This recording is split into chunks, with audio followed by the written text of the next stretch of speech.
Savez-vous ce que je fais en blouse blanche tous les jours? Je compte des bourgeons. J'aimerais bien vous dire qu'il s'agit d'arbres ou de fleurs, mais non. Ce sont ceux d'une tumeur. À partir de 45 ans, le cancer devient la première cause de mortalité en Suisse.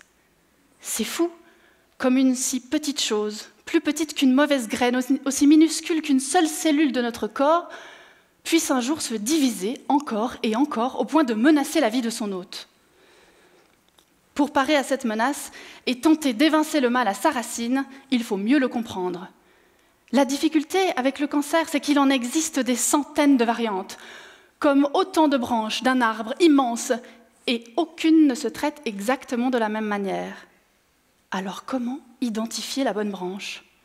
Ça, c'est mon travail, et celui de mes collègues pathologistes.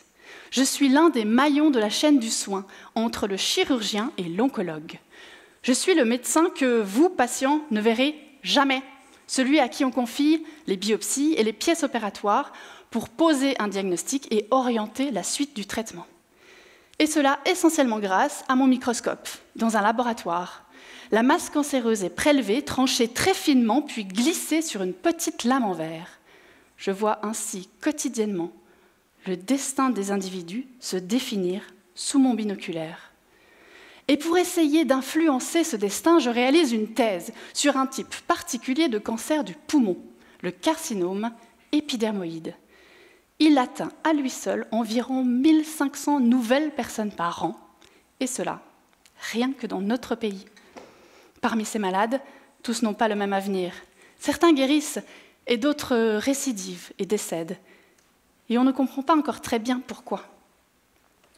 J'ai donc observé au microscope plusieurs centaines de ces tumeurs, en m'efforçant d'identifier ce qui peut expliquer les différences dans le devenir de ces patients. Eh bien, figurez-vous que certains cancers comportent des petits groupes de cellules isolées capables de se détacher de la masse. On appelle ça des bourgeonnements. Je les ai comptés et en fonction de leur nombre, j'ai classé les tumeurs en 3 groupes. Nos résultats statistiques prouvent que les patients avec davantage de bourgeons au bord de la tumeur ont un moins bon pronostic, avec plus de métastases à distance et un décès, souvent plus rapide. Cette observation devrait nous permettre de prendre en charge ces malades de manière plus offensive, avec une surveillance accrue et des traitements directement adaptés au niveau d'agressivité tumorale. La semaine prochaine, c'est le début du printemps. J'espère encore compter les bourgeons, mais cette fois ceux des fleurs, pas ceux de vos poumons.